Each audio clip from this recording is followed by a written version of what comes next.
يعني ايه كونفرجن ريت؟ كونفرجن ريت يعني نسبة الناس اللي عملوا الاكشن اللي انت طالبه من كل الناس اللي دخلوا وشافوا البوست او الاعلان بتاعك.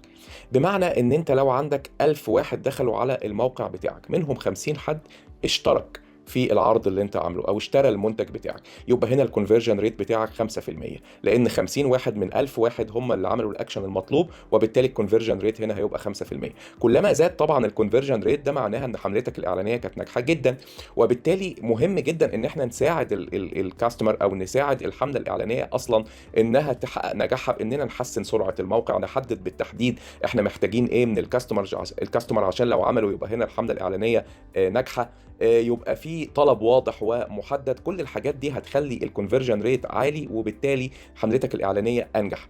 طبعا عوامل كتيره جدا بتدخل في الموضوع ده، من اهمها ان يبقى الارت وورك نفسه بتاع الاعلان كويس جدا، يشجع العميل انه يضغط على الاعلان، الويب سايت بتاعك اللي دخله يكون سريع، يكون الاكشن واضح، يبقى مطلوب حاجه بسيطه يعملها، مفيش خطوات معقده. كل دي حاجات بتساعد في نجاح الكونفرجن ريت، وبالتالي نجاح الحمله الاعلانيه.